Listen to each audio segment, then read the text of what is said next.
الحمد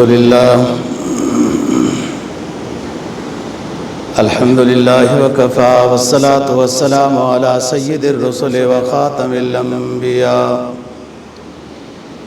وعلى آله وأصحابه الذين أوفوا عهدا الذين هم خلاصة العرب العرباء وخير الخلائق بعد الأنبياء. أما بعد فأعوذ بالله من الشيطان الرجيم. بسم الله الرحمن الرحيم. ظهر الفساد في البر والبحر بما كسبت أيدي الناس ليذيقهم بعض الذي عملوا لعلهم يرجعون. قال النبي صلى الله عليه وسلم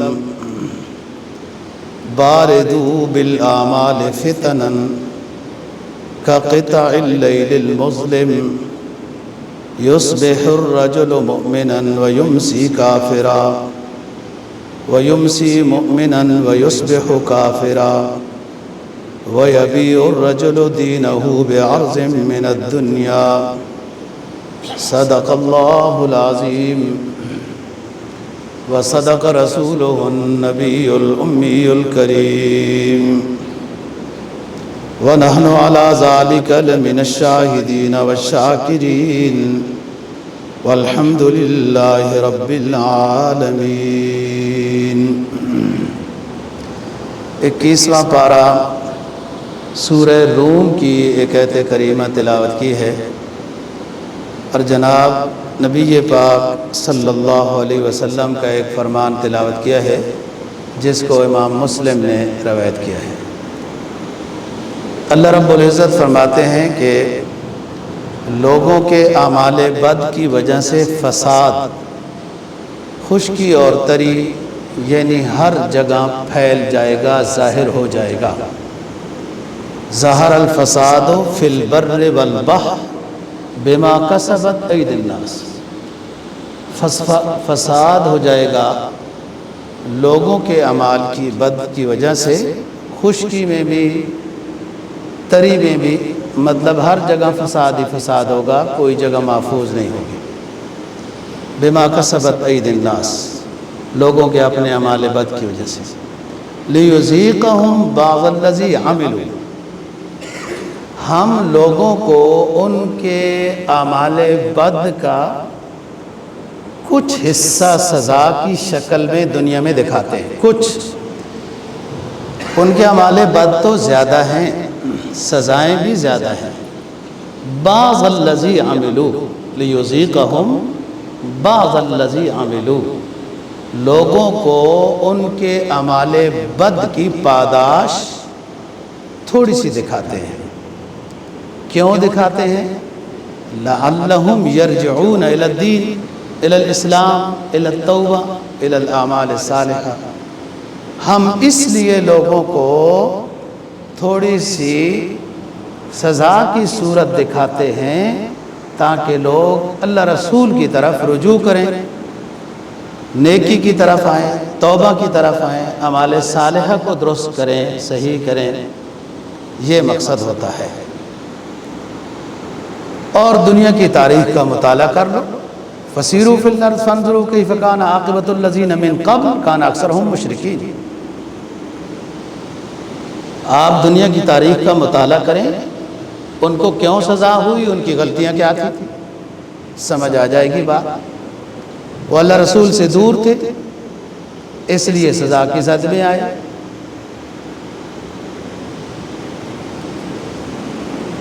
فاقم وجہک للدین قیم یوم لا مرد لہ، اپنے آپ کو صحیح کر لو اس دن کے آنے سے پہلے پہلے، جو دن آئے گا اور اس کو کوئی پھر ہٹا نہیں سکتا، یعنی قیامت کا دن. اس دن کے یا اس کی بڑی علامات کے ظہور سے پہلے پہلے اپنے اعمال کو ٹھیک کر لیں گے تو فائدہ ہوگا. اور اگر وہ دن شروع ہو جائے گا، سور پھونکنا ہو جائے گی، یا اس سے پہلے کے ایسے اثرات جو ہم بالترتیب بیان کر رہے ہیں وہ آ جائیں گے، تو پھر توبہ بھی قبول نہیں ہے، ایمان بھی قبول نہیں ہے. جناب نبی پاک صلی اللہ علیہ وسلم کے فرمان کا مفہوم یہ ہے، آپ نے فرمایا باردو بالاعمال،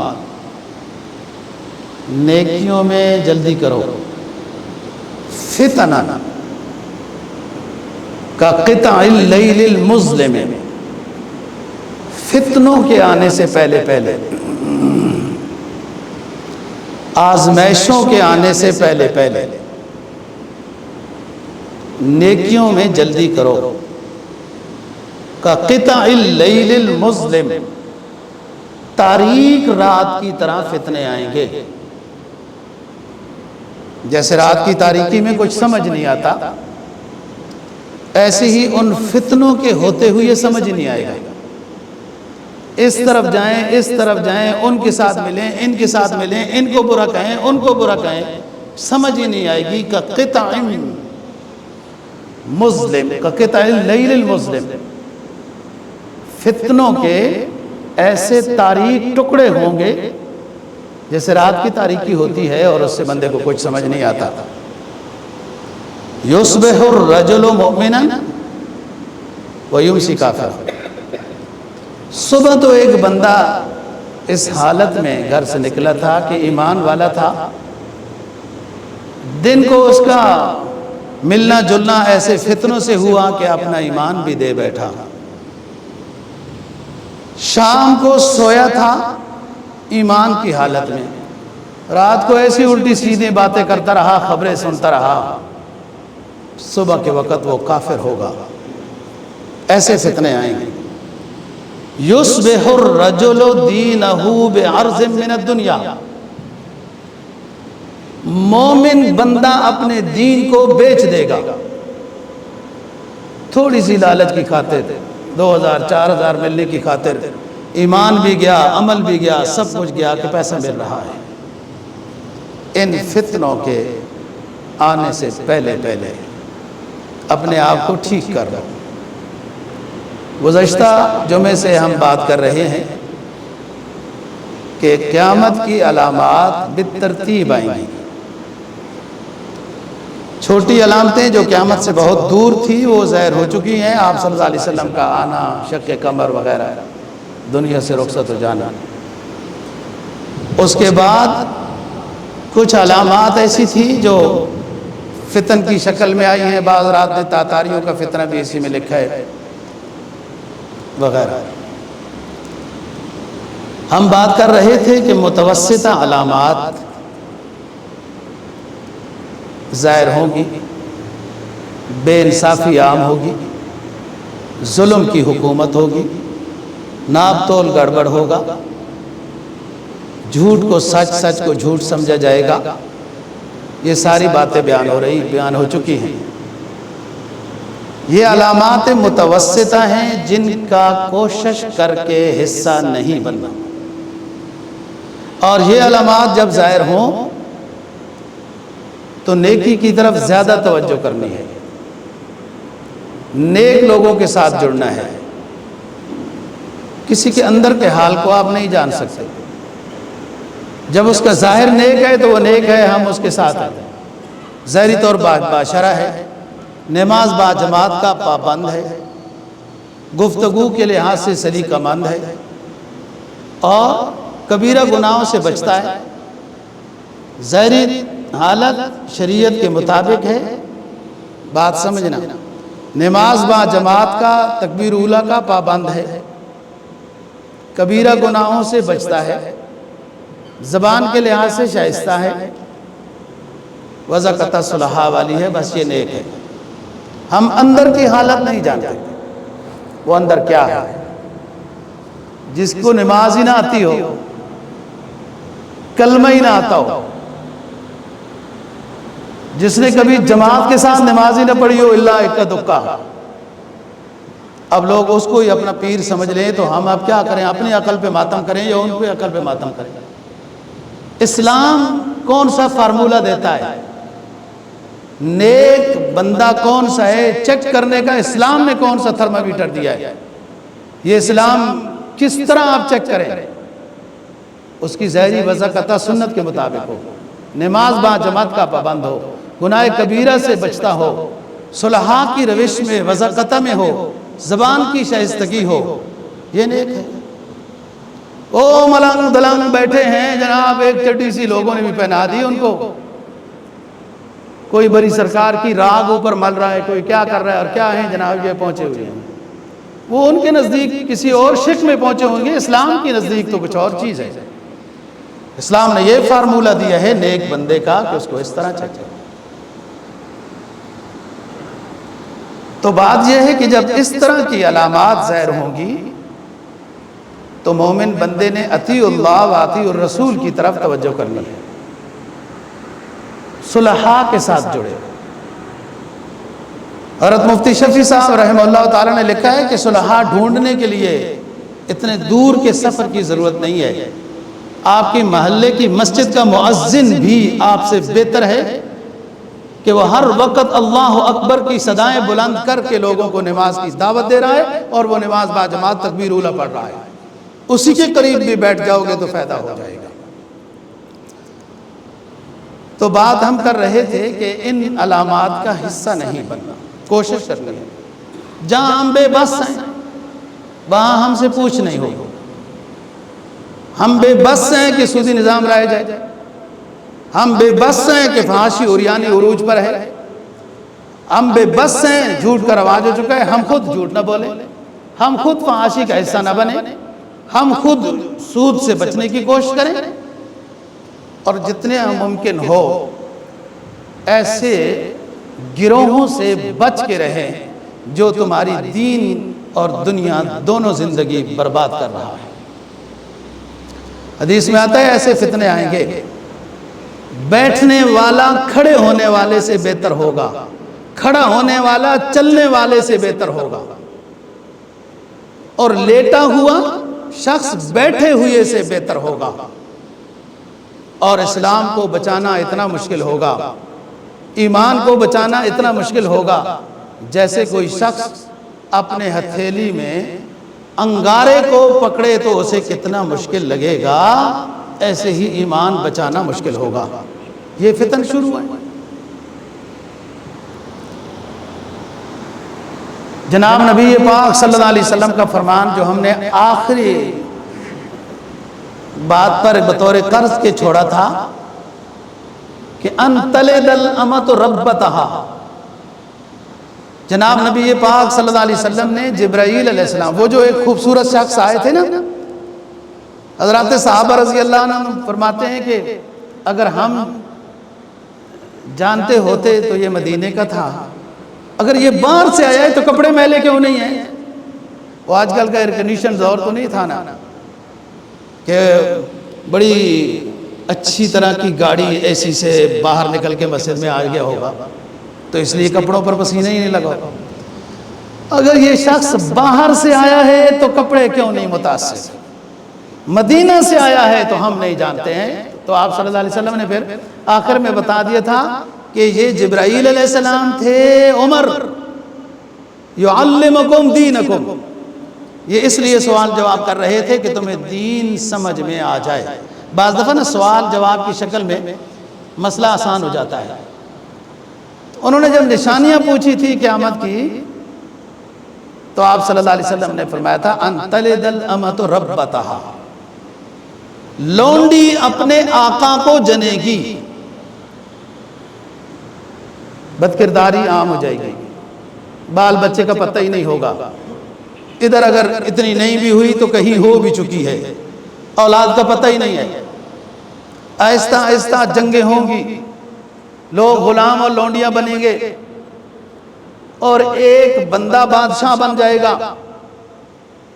بادشاہ کہے گا میرے گھر کے لیے کوئی نوکرانی لے کے آؤ، اپنے وزیروں کو ورکروں کو، وہ ایک خاتون کو بطور بادشاہ کے گھر کے کام کرنے کے لحاظ سے خرید کے لے آئیں گے۔ وہ خاتون جس بادشاہ کے گھر کام کرے گی وہ بادشاہ اس خاتون کا اپنا بیٹا ہوگا، پتہ نہیں ہوگا اس کو، ان تلد الامۃ ربتہا، یہ فتن ہوں گے، نسب نامے محفوظ نہیں ہوں گے۔ آپ کو پتہ ہے کتوں کے نسب نامے لوگوں نے محفوظ رکھے ہوئے ہیں، اپنے نہیں۔ شادی سے پہلے 4 5 بچے ہو جاتے ہیں، انہیں کہا کیوں نہیں کرتے ہو؟ میں ادھر کی دنیا کی بات کر رہا ہوں جن سے بعض مسلمان بڑے متاثر ہوتے ہیں۔ اور شادی کیوں نہیں کرتے ہو؟ 3 4 بچے ہو گئے تمہارے، چیک کر رہے ہیں ہمارا اس جوڑے کا نبھا آپس میں ہو سکتا ہے یا نہیں ہو سکتا، اور بچے اتنے پیدا کر لیے، وہ کیا نسب نامہ ہوگا ان بچوں کا، کیا آگے پروان چڑھیں گے، اور ذلت کا وہ زمانہ ہوگا کہ ایسے لوگ پھر حکمران ہوں گے۔ ان تلد الامۃ ربتہا کا یہ مطلب ہے۔ حدیث میں جناب نبی پاک صلی اللہ علیہ وسلم کا فرمان ہے کہ وہ قیامتیں جو علامتیں قیامت کی جب ظاہر ہوں گی کہ پھر قریب امام مہدی رضی اللہ تعالی عنہ کا یا علیہ السلام کا یا رحمہ اللہ تعالی کا ظہور ہو جائے گا۔ بہت ساری کتابوں میں آپ نے بھی عام لوگوں کی کتابیں پڑھی ہوں گی، علامات قیامت لکھی جاتی ہیں، وہ ترتیب نہیں دے سکتے کہ کون سی علامت کس علامت کے بعد آئے گی۔ مثلا سورج مغرب سے طلوع ہوگا سب سے پہلے بیان کر دیں گے، جب یہ بالکل آخر کی چیز ہے۔ دھواں آئے گا وغیرہ، اس طرح جو بڑی قیامت کی علامات آئیں گی، بڑی قیامت کی علامات، ان بڑی علامات میں سے سب سے پہلا امام مہدی رحمہ اللہ تعالی کا ظہور ہوگا۔ ایک بات علمی سن لیجئے، امام مہدی کے بارے میں 3 طرح کے لوگوں کی تحقیقیں پائی جاتی ہیں یا رائے پائی جاتی ہے۔ ایک جماعت تو ایسی ہے کہ امام مہدی شخص کا کوئی تصور نہیں ہے، حضرت عیسیٰ علیہ السلام ہی مہدی موعود ہیں۔ یہ بھی صحیح نہیں ہے موقف۔ ایک جماعت کا تصور اور رائے یہ ہے کہ امام مہدی شروع سے پیدا ہو چکا ہے، ایک خاص قسم کے سمرا ایک صحرا ہے، ادھر وہ چھپا ہوا ہے، اور قرب قیامت میں اس کا ظہور ہوگا۔ دلائل کے لحاظ سے یہ رائے بھی صحیح نہیں ہے۔ احادیث متواترہ میں جناب نبی پاک صلی اللہ علیہ وسلم کے فرمان ایک نہیں 20 موجود ہیں کہ قرب قیامت میں امام مہدی پیدا ہوگا، اور پھر اس کے بعد اس کا ظہور ہوگا۔ یہ بات پیدا ہوگا، ظہور ہوگا، آخر میں انشاءاللہ کریں گے۔ وہ کون سی علامات ہیں جن کے بعد امام مہدی کا ظہور ممکن ہوگا؟ لوگ امام مہدی کو تلاش کرنے نکلیں گے۔ جناب نبی پاک صلی اللہ علیہ وسلم کا فرمان ہے، کفر متحد ہو جائے گا، تمہیں ختم کرنے کا پروگرام کرے گا، اور تمہارے اوپر اس طرح ٹوٹ پڑے گا جیسے بھوکے دسترخوان کے اوپر ٹوٹ پڑتے ہیں، تمہیں اتنا ہلکا پھلکا سمجھے گا، خس و خاشاک کی طرح تباہ کر دے گا۔ تو ایک صحابی نے عرض کیا، اللہ کے رسول کیا ہم تھوڑے ہوں گے؟ آپ نے فرمایا نہیں، تمہاری تعداد تو بہت ہوگی۔ پھر عرض کیا، حضور ہمارے پاس اسلحہ نہیں ہوگا؟ فرمایا اسلحہ بھی ہوگا، یہ ایک بندوق خود نہیں چلتی، چلانی پڑتی ہے۔ لوگوں نے اپنے آپ کو تباہ کرنے کے لیے نا جی ریموٹ بم بنا لیے، اپنے آپ کو، یہ سب کچھ جو بنایا اپنے کو تباہ کرنے کا بنایا، اور دنیا سمجھتی ہے ترقی کی ہے۔ اور جنگیں جہاد تو پہلے زمانے کی تھی کہ سینہ بسینہ ہوتے تھے، ادھر بھی تلوار چلتی تھی ادھر بھی چلتی تھی، پتہ چلتا تھا بہادر کون ہے۔ اب تو فن حرب اور آلات حرب انسانیت نے تباہ کرنے کے بنائے، اور سب سے پہلے جس نے بنائے پھر وہی سب سے بڑا موجد ہے تباہی کا۔ عرض کیا حضور ہمارے پاس اسلحہ نہیں ہوگا؟ فرمایا اسلحہ بھی بہت ہوگا۔ تو عرض کیا حضور وجہ کیا ہوگی؟ وجہ کیا ہوگی؟ ہم تعداد میں بھی زیادہ ہوں گے، اسلحہ بھی ہمارے پاس ہوگا، پھر دشمن بھوکے درندوں کی طرح ٹوٹ پڑے گا ہمارے اوپر اور ہمیں ختم کرے گا۔ وجہ کیا ہوگی؟ تو آپ نے فرمایا تمہارے اندر وہن آ جائے گا۔ وہن کا لغوی معنی ہے سستی۔ پھر صحابی نے پوچھا حضور وہن کیا ہے؟ تو آپ نے فرمایا دنیا کی محبت، جہاد سے ڈرنا، موت سے ڈرنا۔ موت سے ڈر لگے گا، دنیا کی محبت ہوگی۔ دنیا کی محبت کیا ہوتی ہے؟ خدا کے نام پر بھی بندہ سوال کرے تو بڑی مشکل سے 10 روپے جیب سے نکلتے ہیں، یہی دنیا کی محبت ہے۔ اور کیا ہے؟ کب تک جوڑ کر رکھے گا اس کو؟ کیا دنیا کی محبت ہے؟ اذانیں ہو گئی، دکانیں کھلی ہیں۔ کیا دنیا کی محبت ہے؟ اذانیں ہو رہی ہیں، دفتر کھلے ہیں، سب کچھ نظام ہے، انہیں کوئی پتہ نہیں ہم مسلمان ہیں، اللہ رسول کی آواز آ گئی ہے۔ یہ دنیا کی بے جا محبت ہے جو مضر ہے، اور اس کو علامہ رومی رحمہ اللہ تعالی نے بڑا آسان کیا کہ کشتی کے نیچے نیچے پانی ہو تو کشتی کا بقا کا سبب ہوتا ہے، اور کشتی کے اندر پانی داخل ہو جائے تو کشتی کے فنا کا سبب ہوتا ہے۔ دنیا دل میں گھس جائے، جو عبادات اور احکام الہیہ کو روکنے لگ جائے، وہ دنیا دل میں آ گئی ہے، وہ مضر ہے، وہ ہلاکت کی طرف لے کے جا رہی ہے، جو اس وقت اکثریت مسلمانوں کی ہے۔ اکثریت ایک ایک شیخ اتنے بڑے بڑے مال و دولت رکھتا ہے، پاکستان کا قرضہ اس کے لیے کچھ بھی نہیں ہے، لیکن کسی کی فکر ہی نہیں ہے ان کو۔ مسلمان کی تو تعریف یہ ہے کہ اس کونے پہ ایک مسلمان کو تکلیف پہنچی اور دوسرے کونے پہ مسلمان اگر نہ تڑپے تو وہ مومن ہی نہیں ہے۔ مسلمان کا اتنا خیر خواہ ہوگا تب اس کا اسلام اور ایمان ہے، اور ادھر کیا ہے پڑوسی کا بھی پتہ نہیں۔ فرمایا دنیا کی محبت ہوگی، موت سے ڈرو گے، اور بعض رات نے تو فتنہ تاتار کو بھی قیامت کی علامتوں میں لکھا ہے کہ ایک عورت جو سقوط بغداد ہوا، تاریخ پڑھے، سقوط بغداد کے وقت سینکڑوں مسلمانوں کو لین پر کھڑا کر کے جاتی تھی ایک عورت تاتاریوں کی، اور کہتی تھی کہ پیچھے نہ دیکھنا، میں تلوار بھول گئی ہوں، تلوار لے کے آؤں پھر تمہیں ٹھیک کروں گی۔ اور وہ بزدل زمانہ اسی طرح سر نیچے کر کے کھڑے رہیں گے، وہ آئے گی تو کاٹے گی، وہ بھول بھی جائے گی، کچھ دن بعد آئے گی۔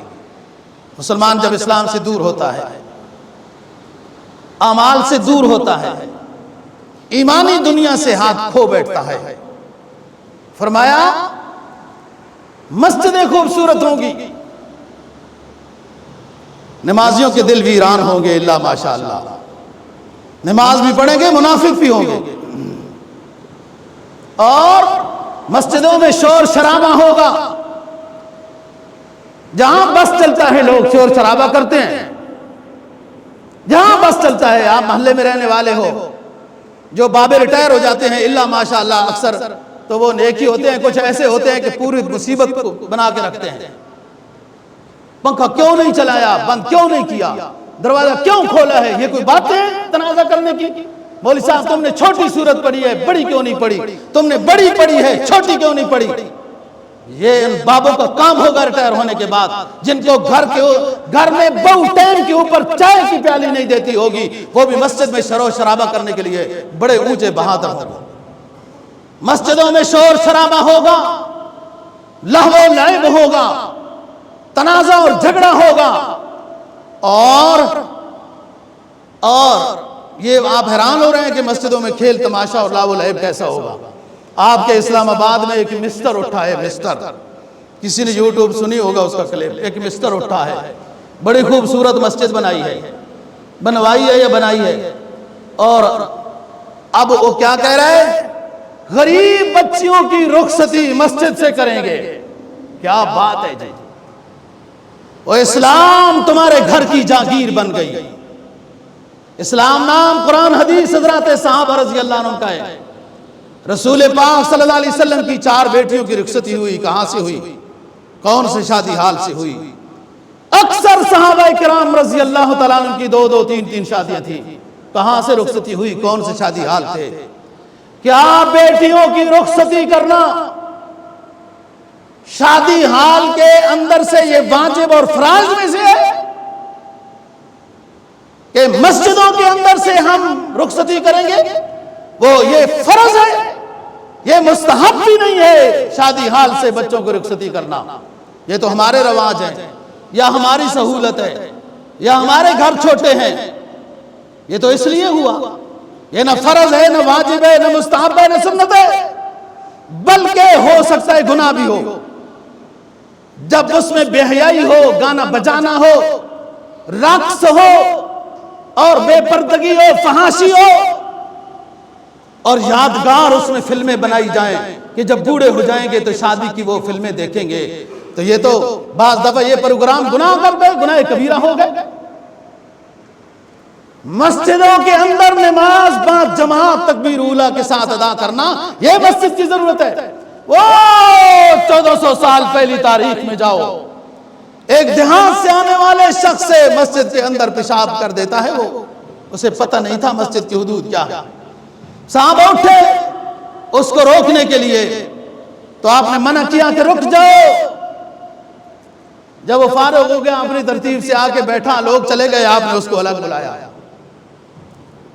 کہا بھائی مسجدیں ذکر و اذکار، تسبیحات، تلاوت، نوافل، نماز کے لیے بنائی گئی ہیں، اس میں پیشاب نہیں، تھوک تک کرنا جائز نہیں ہے۔ بہرحال وہ جگہ آپ نے صاف کرا دی۔ میں نے ایک انگریز کا بیان پڑھا، میں ان سے اتنا متاثر نہیں ہوں، لیکن ویسے کہ نبی پاک صلی اللہ علیہ وسلم کی اس ادا کو پڑھ کر وہ شخص مسلمان ہوا کہ آپ نے اس کو جب پیشاب کرنا شروع کر دیا، صحابہ کو منع کیا کہ روکو نہیں۔ اگر روکا جاتا نا تو وہ اتنا پی ایچ ڈی نہیں تھا، وہ ایکسفورڈ کا پڑھا ہوا نہیں تھا کہ ادھر سے ہی باس ہوئے تم کون ہوتے ہو پیشاب سے روکنے والے۔ وہ اٹھ کے بھاگ پڑنا تھا اس نے کہ یہ تو غلطی ہو گئی، مسجد میں پیشاب کر رہا ہوں تو اور جگہ بھی گندی ہوتی، یا وہ پیشاب زبردستی روکتا تو طب کے لحاظ سے اس کو نقصان ہوتا۔ وہ انگریز کہتا ہے میں قربان جاؤں اس حسن انتظام والے شخص پر کہ جس نے اس کو پیشاب بھی کرنے دیا، صحابہ کو بھی منع کیا، بعد میں اس کو بھی سمجھا دیا جو ہمیشہ کے لیے گرویدہ ہو گیا، اور وہ جگہ بھی پاک اور صاف کروا دی ہے۔ اسلام تو یہ بتا رہا ہے، اسلام یہ بتا رہا ہے مسجد نماز پڑھنے کی جگہ ہے، نوافل ذکر و اذکار تسبیحات کی جگہ ہے، تلاوت کی جگہ ہے، توبہ کی جگہ ہے۔ جہاں دنیا میں تمہارا دل نہ لگے، بے چین ہو جاؤ، آؤ مسجد میں سر جھکاؤ، دیکھو اللہ کی رحمت کو تم کیسے حاصل کرتے ہو۔ اور آج کا مسٹر پڑھا لکھا مسجدوں میں رخصتی کرنے کے پروگرام کر رہا ہے۔ یہ ہے لہو و لعب، یہ ہے شور شرابہ، یہ ہے ناچ گانا جو مسجدوں میں ہو جائے گا۔ اندازہ لگاؤ کیا بیٹیوں کی رخصتی کرنا شادی حالوں میں واجب ہے، فرض ہے، سنت ہے، مستحب ہے؟ کچھ بھی نہیں، یہ آپ کی سہولت ہے۔ اگر گناہوں سے بچ کر ان شادی حالوں میں آپ رخصتی کر سکتے ہیں تو جائز ہے۔ اس طریقے سے یاد رکھو دینداری اچھی چیز ہے، لیکن دین کے اصولوں کے مطابق۔ یتیم کا خیال رکھنا اچھی بات ہے، شریعت کے اصول کے مطابق۔ غریب کا خیال رکھنا بہت اچھی بات ہے، اسلام سے زیادہ کسی نے غریب کا خیال نہیں رکھا، بہت اچھی بات ہے، لیکن اسلام کے اصول کے مطابق ہو۔ تمہیں اور کوئی جگہ نظر نہ آئی؟ بہت سے کالج سکول 4 گھنٹے ان کے اندر تو صرف سبق ہوتا ہے، ساری رات شام تک وہ بھی خالی ہوتے ہیں، وہاں رخصتی یاد نہیں آئی۔ تمہیں مسجد کے اندر غریب بچوں کی رخصتی یاد آ گئی؟ غلط بات ہے یہ۔ اس بندے کو اپنی اصلاح کرنی چاہیے، کسی نیک کے پاس جائے، دین سیکھے، خدمت کا جذبہ ہے، اس کو اصول ضابطے کے مطابق لے کے آئے۔ جناب نبی پاک صلی اللہ علیہ وسلم کا فرمان ہے، لوگ دین کے بارے میں بحث مباحثہ کریں گے، بڑے پی ایچ ڈی ہوں گے، کچھ بھی نہیں پڑھا ہوا، ساری زندگی کاروبار کرتے رہے، دفتروں کے چکر لگاتے رہے اور بحث مباحثہ کریں گے اور دوسروں کو بتائیں گے بھی فلانی کتاب کا مطالعہ کرو، اور خود اس کتاب کے نام کا ترجمہ بھی نہیں آتا ہوگا. اس طرح مبلغ اسلام بن جائیں گے. بحث مباحثہ تو خوب کریں گے لیکن عمل کے کورے ہوں گے، عمل کے لحاظ سے اتنے نہیں ہوں گے. بحث مباحثہ میں ٹائم بیٹھ جائیں گے اور جناب شروع ہو جائیں گے باتیں. اگر ان کو اور کوئی نہ ملا بحث مباحثہ کے لیے، مجھے آپ کا اتنا نہیں پتا، تھوڑا تھوڑا پتا ہے، لیکن اپنے گاؤں کا زیادہ پتا ہے، ادھر ادھر اور لوگوں کا زیادہ پتا ہے. بحث مباحثہ خوب کریں گے. اگر اور کوئی نہ ملا تو اپنے امام کی غیبت شروع کر دیں گے. فائدہ کرتے ہیں، یہ امام کا نقصان نہیں کرتے، امام کا فائدہ کرتے ہیں. بندہ جس کی غیبت کرتا ہے نا، وہ اس بندے کا ثواب جس کی غیبت کی جا رہی ہے اس کو ملتا ہے. بحث مباحثہ خوب ہوگا اور عمل میں نہیں ہوگا، عمل کی زندگی نہیں ہوگی. قرب قیامت مسنات پڑھی جائے گی، مسنات. صحابہ نے عرض کیا حضور مسنات کیا ہیں؟ اب دیکھو عرب ہیں صحابہ، وہن کا مطلب بھی نہیں سمجھے تھے. پوچھا حضرت سے کہ وہن کیا ہوتا ہے. یہاں بھی صحابہ پوچھ رہے ہیں حضور مسنات پڑھی جائے گی، مسنات کا کیا مطلب ہے؟ آپ نے فرمایا اسلام کے خلاف باتیں ہوں گی، بم فلٹ ہوں گے، تقسیم کیے جائیں گے، پڑھے جائیں گے، لیکن ان کے خلاف کوئی مہم بازی نہیں ہوگی. اسلام کے خلاف کتابچے پڑھے جانے والے، لکھنے والوں کے خلاف کما حق کہو صحیح آواز نہیں اٹھے گی.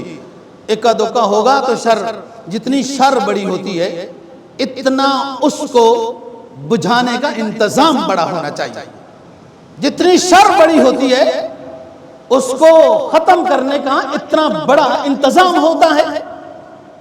کوئی اکا دکا کوئی ہوں گے، لیکن جس انداز میں اسلام کے خلاف باتیں ہوں گی، اس انداز میں ان کے خلاف آواز نہیں اٹھے گی. سنو، گزرگاہوں پر بدکاریاں ہوں گی، لوگ دیکھ رہے ہوں گے، وہ اس کو باتیں کس رہا ہوگا، وہ اس کو باتیں کس رہا ہوگا. مرد مرد کے ساتھ، عورت عورت کے ساتھ اپنی جنسی خواہش کے پورا کرنے کے پروگرام میں ہوں گے. کہیں کامیاب ہیں، کہیں شروع ہے.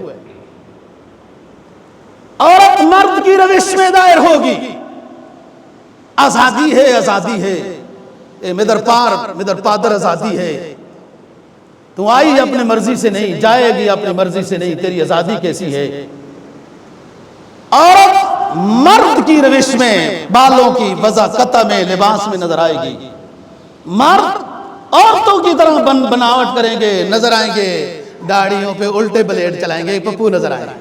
کیا بات ہے، کیوں اس طرح کیوں کرتے ہو؟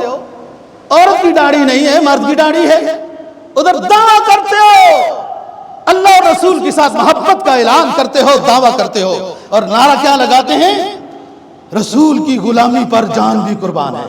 یہ نعرہ ہے. تم اس کی ایک سنت کو زندہ نہیں کر سکتے ہو. جان کے قربانیاں دینے والے مجنونوں، تم چوری کھانے والے مجنون ہو، جان دینے والے مجنون کوئی اور تھے. کیسی محبت کا نعرہ ہے. جب آپ مولوی کی بات کو چھوڑیں، تاریخ کی طرف جائیں، سارے انبیاء علیہ السلام کی داڑیاں تھی. نبی پاک صلی اللہ علیہ وسلم کی بھی داڑھی مبارک تھی. امام مسلم کی روایت لو، سرکار کبھی جمعہ کو، کبھی شب جمعہ کو، کبھی جمعرات کو کنگھی فرماتے ہیں. آپ کے تھیلے میں کینچی بھی ہوتی ہے، جو بال ان بیلنس نظر آتے ہیں آپ ان کو کاٹتے ہیں. وہ حدیث کہاں گئی کہ آپ کے اوپر والے بٹنے جو سینہ، یہ ہنسلی کی ہڈی آپ کی داڑھی مبارک سے چھپ جاتی تھی. اور محبت کے دعویٰ کرنے والوں، رسول کی عظمت پر جان کو قربان کرنے والوں، پہلے ایک سنت کو تو زندہ کرو، جان کو بعد میں قربان کرنا. یہ نعروں میں صداقت نہیں، حقیقت میں آؤ، عمل کی زندگی میں.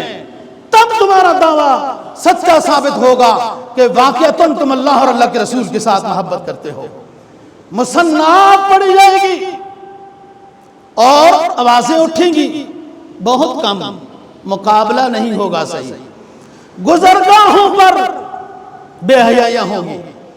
میں بتا رہا ہوں، مرد مرد کے ساتھ شادیاں، عورت عورت کے ساتھ شادیاں، مرد عورت کے لباس میں، عورت مرد کے لباس میں، اور عورتیں لباس پہن کر بھی ننگی نظر آئیں گی۔ یہ قیامت کی علامتوں میں سے ہوگی۔ یہ یورپ کی بات اور امریکہ کی نہیں دوستو، یہ مسلمان بچیوں کی بات کر رہا ہوں۔ اور گزرگاہوں میں، یہ خیال سے بات سننا، گزرگاہوں میں بد کردار لوگ کھڑے ہوں گے، گندے کام کرتے ہوں گے، گندی گفتگو ہوگی، گندی وضاحت ہوگی، لیکن ان کو کوئی منع کرنے والا نہیں ہوگا۔ آپ بتائیں، آپ کتنی سیرگاہوں میں گئے، آپ نے کتنی بے حیائی حالت کو لوگوں کو دیکھا، ان کے اٹھنے بیٹھنے کو، آپس میں گلے ملنے کو وغیرہ، آپ سمجھتے ہیں؟ لیکن کتنوں کو منع کیا ہے؟ گزرگاہوں میں بے حیائی کے کام ہوں گے، سیرگاہوں میں بے حیائی کے کام ہوں گے، ان کو کوئی منع کرنے والا نہیں ہوگا، اور حکومتیں بھی آزادی دے گی۔ سبحان اللہ، وہ ان کے پیچھے، نقشے قدم پہ ان کے پیچھے۔ اور سب سے بہترین شخص، حدیث میں آتا ہے، سب سے بہترین شخص وہ ہوگا جو ان کو کہے گا ذرا سائیڈ میں تو چلے جاؤ۔ مجھے خیال سے بتاؤ کہ کسی کو آپ نے آج تک کہا ہے کہ یہ جو اس طرح کی حرکت برکت کر رہے ہو، یہاں سے ہٹ کے سائیڈ میں چلے جاؤ؟ بہترین شخص وہ ہوگا جو ان کو کہے گا سائیڈ میں ہو جاؤ، یہ راستہ ہے، کیا کر رہے ہو؟ وہ ایمان والا شمار ہوگا۔ بات یہ ہے، جھوٹ کو فن کی حیثیت حاصل ہوگی، رشوت کو ہدیے کا نام دیا جائے گا، شراب کو تسکین کا نام دیا جائے گا، سود کو نفع نقصان کے اشتراکت کا نام دیا جائے گا، دھوکے کو کمال سمجھا جائے گا، فتنہ و فساد کو فتنہ و فساد کر کے فخر سمجھا جائے گا، اور قانون کو توڑ کر، اللہ رسول کا قانون اور حکومت کا کوئی بھی قانون ہو جو خلاف اسلام نہ ہو، قانون کو توڑ کر بہادری سمجھی جائے گی، فتنہ و فساد برپا کر کے فخر کیا جائے گا۔ اب کیا ہو رہا ہے؟ کون سا ایسا پاکستانی ہے اور کون سی ایسی سیاسی جماعت ہے، کون سی ایسی مذہبی جماعت ہے جو اپنے ملک پاکستان میں فتنہ و فساد کو برپا کرنے کو جائز کہتی ہے؟ یہ کون آ گئے آپ کی صفوں میں؟ وہ کسی بریگیڈیئر کا بنگلہ نہیں جلایا، وہ آپ کا پیسہ جو جیب میں ہے وہ جلا ہے، وہ حکومت کی عمارتیں نہیں جلائی گئی، وہ پاکستانیوں تمہاری جیبوں میں جو پیسہ ہے وہ جلایا گیا، وہ گاڑیاں جلائی گئی، کیا سے کیا حکومت کا نقصان کیا جائے یا عوام کا نقصان کیا جائے، یہ اپنا نقصان ہوا، اور شر فسادیوں کو پکڑا ہی نہیں جاتا۔ ہر جماعت کہتی ہے ہمارا ان فسادیوں کے ساتھ کوئی تعلق نہیں، تو میں پکڑوں ان فسادیوں کو، میں پکڑوں، کیفر کردار پر میں نے پہنچانا ہے۔ جب ہر جماعت یہ کہے ہمارا ان کے ساتھ کوئی تعلق نہیں، تو پکڑنا کس نے ہے؟ سزا نہیں دی جاتی مجرم کو، سزا نہیں دی جاتی گستاخ رسول کو، سزا نہیں دی جاتی گستاخ صحابہ کو، سزا نہیں دی جاتی گستاخ اہل بیت کو۔ اس لیے تو ہر دن نئے انداز سے وہ سامنے آتے ہیں اور جو وہ کرنا چاہیں وہ کر لیتے ہیں۔ یہ بہت نقصان ہوا، بہت دکھ ہوا، اور اس دکھ کے علاوہ اور ایک ممبر پہ بیٹھنے والے مولوی صاحب کے پاس اور کیا ہو سکتا ہے؟ ہر کوئی کہتا ہے ہم اس کے خلاف ہیں، پھر کون آ گئے جو آپ کے شہر میں، آپ کے حساس جگہوں میں، آپ کی بہت بہترین محفوظ آرام گاہوں میں آ کر وہ جس طرح دل چاہتا تھا اس طرح کر گئے، اور آپ ان کو پکڑ بھی نہیں سکتے۔ اگر پکڑ لیا تو ہمارا یہ مطالبہ ہے ایسے شرپسندوں کو صحیح کیفر کردار تک برسر میدان ان کو صدا دو، تاکہ دیکھنے والوں کو اندازہ ہو جائے کہ جو ملک دشمن ہوتے ہیں ان کی سزا یہ ہوتی ہے، اور کل کوئی شرپسند دوبارہ اٹھ کر یہ پروگرام نہ کرے۔ یہ قرب قیامت کی علامتیں ہیں کہ شر اور فساد پھیلا کر فخر کیا جائے گا، قانون کو توڑ کر بہادری سمجھی جائے گی، اور یہی حالت ہو رہی ہے۔ کفر متحد ہو کر مسلمانوں کو ختم کرے گا، یہ یاد رکھنا، متحد ہے وہ، ہر دور میں متحد ہے، اور رسول پاک صلی اللہ علیہ وسلم نے اللہ کے اذن سے یہ ساری اللہ کی عطا کردہ علم سے یہ چیزیں بتائی ہیں۔ یہ سب حدیث کا ترجمہ میں کر رہا ہوں کہ ایسا ایسا دور آئے گا، اور ایسے شرپسندوں کا ساتھ نہ دو، دور جاؤ، گھر میں بیٹھے رہو۔ فرمایا چلنے والے سے کھڑا ہونے والا بہتر ہے، کھڑا ہونے والے سے بیٹھنے والا بہتر ہے، بیٹھنے والے سے گھر میں جو بیٹھا ہے، لیٹا ہوا ہے، آرام کر رہا ہے، وہ بہتر ہے، اور ان فتنوں کا حصہ نہ بنو۔ فرمایا ستکون فتن سماء بکماء عمیاء، ان قریب فتنوں کا ظہور ہوگا، وہ گنگے ہوں گے فتنے، وہ بہرے ہوں گے، اندھے ہوں گے۔ من اشرف لہا استشرفت لہو واشراف اللسان فیہا کوقوع السیف۔ ایسے فتنے آئیں گے، گنگے ہوں گے، بہرے ہوں گے، اندھے ہوں گے۔ جو شخص ان فتنوں کی طرف جھانکے گا کو دیکھ لوں، وہ بھی اس کی لپیٹ میں آ جائے گا۔ اور فرمایا اشراف اللسان فیہا، اشراف اللسان فیہا کوقوع السیف۔ جو زبان سے بول دے گا کہ ایسا نہ کرو،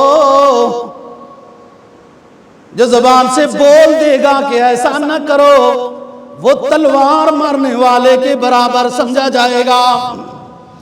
لوگ حق و باطل کی تمیز نہیں کر پائیں گے، اندھے بہرے فتنے ہوں گے، سمجھ نہیں کر سکیں گے، اور کوئی بتانے والا، کوئی جرت مند اگر ہوگا کہ یہ فتنے ہیں تو وہ بہت کم ہوں گے۔ فرمایا یحبہم ویحبون، اذلۃ علی المؤمنین اعزۃ علی الکافرین، یجاہدون فی سبیل اللہ لا یخافون لومۃ لائم۔ ایک جماعت مبارک ہوگی، اللہ ان سے محبت کرے گا، یہ اللہ سے محبت کرنے والے ہوں گے۔ آپس میں مسلمان آپس میں نرم دل ہوں گے۔ وہ پتھر مارنے والے، وہ پتھر کھانے والے، میں تو یہی کہہ سکتا ہوں دونوں مسلمان ہیں۔